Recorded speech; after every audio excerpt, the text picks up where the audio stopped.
Hello, my name is Ryan Sinclaris, and this is day 8 of Autism Awareness Month. And tonight what we're going to talk about is the next sense that people with autism are compromised by, and that sense is touch. Touch. Ryan, they missed you yesterday. I told you that I did one without you, and everybody was like, "Where's Ryan? Ryan, where's Ryan? Where's Ryan? Ryan needs to come back. Where's Ryan?" So I'm right here, He's right there, Okay.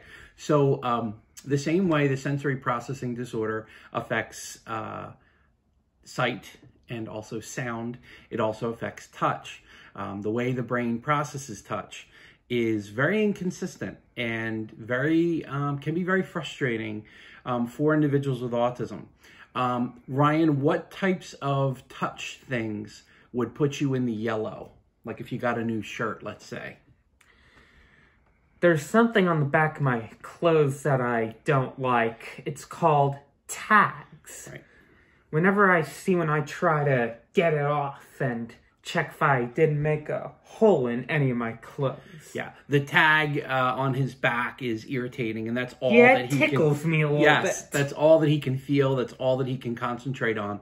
Because one of the issues that people with autism face is they're unable to process more than one sense at a time. So if something like a tag is bothering them, they're not able to listen, they're not able to look. As a result, they're constantly irritated by that. So Ryan a lot of times would tear the tags out and then we get home and a brand new shirt would have a hole in it. So we spend a lot of time right after the birthday or right after Christmas removing tags. If you have gifts for individuals with autism, try really hard to get tagless gifts because they're much appreciated, right? Right. Like this SpongeBob shirt, I think is tagless. Yes, it is. Yes, yep, it is. It is. Doodle Bob shirt. One of your favorites. Do you know there's a SpongeBob episode called Frankendoodle? Yes. It's a great one. It's very good. It has very the good. Doodle Bob in it. It does. It's very good. But one of the things about the touch is that people with different degrees, with autism have different degrees of touch. Ryan's instance, and I think a lot of the kids with autism, adults with autism, is that he can't feel things. As much as the tag would irritate him and be bothersome to him, Ryan can't feel mosquito bites a lot of times. We would go outside to see fireworks or go out for a picnic. Yeah, when it's my birthday. That's right. So we would go out and come back and Ryan's leg would look like the measles because he didn't feel the mosquito biting until there were like 30, 40 bites.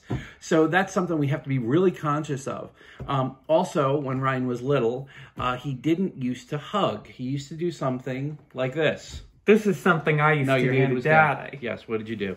A lean. A lean. So he would do a lean because we learned he doesn't feel like a gentle hug. So as a result, when Ryan hugs, he's got a hug. Like this. Oh, that's right. He gives big hugs. Now, you've heard, I think you've probably heard, if you haven't, weighted blankets or something that are very beneficial to kids with autism. It's the same idea. They don't feel the comfort of a lighter blanket, but a weighted blanket makes them more comfortable. The sensation has to be a little more firm, a little stronger. Deep tissue massage is something that calms people with autism. Now, what happened is when Ryan was little, he used to give the best hugs. He used to squeeze really hard. Well, then Ryan got a little older and a little taller.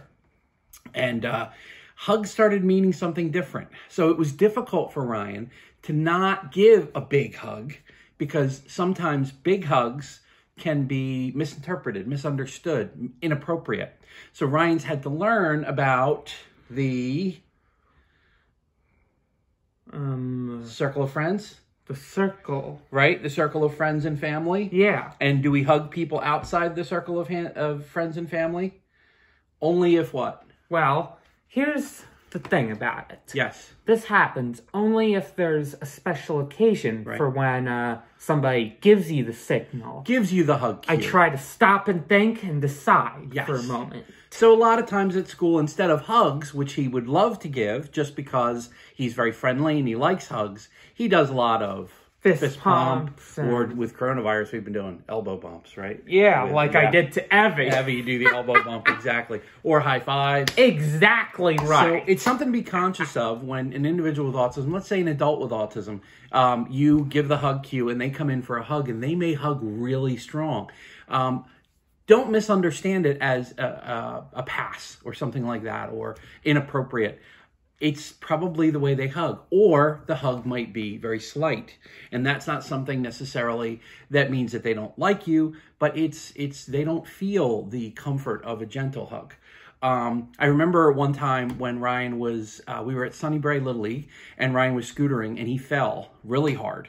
So all the parents, we jumped up, we went over to see, and he was more annoyed that he fell. Then when we got home and we got him changed, he had a big, like, purple, yellow, black, and blue mark.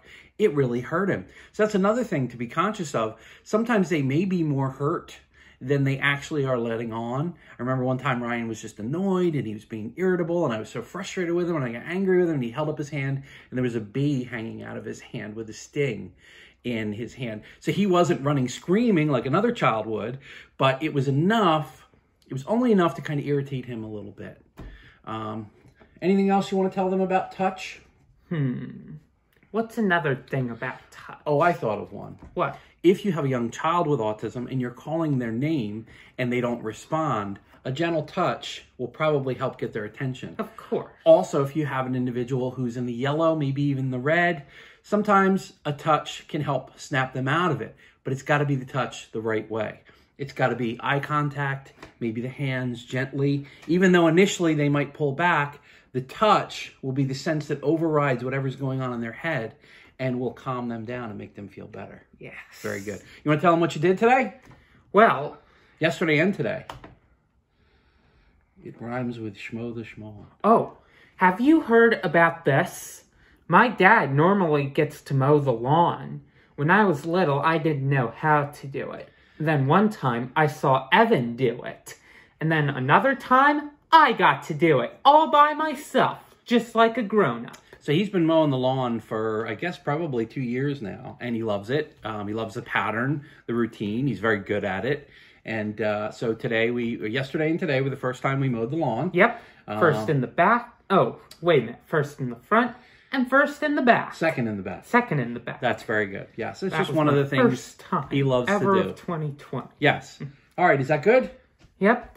And what's another thing I get to do? I don't know, but we're running out of time. Well, yeah, I probably do great at mowing because I've been to Votech one time getting out the blade. Yeah, you replaced the blade. He's going to go to Votech in the fall. He's very excited about that. I wonder if I could do that to our mower. Why, we probably can change the blade. Exactly. You told me about Uncle Lance. Uncle Lance changes his blade. Yep, we can learn how to do that. All right. Thank you very much for tuning in, and we'll see you tomorrow night. Take care. Stay safe. Tomorrow night.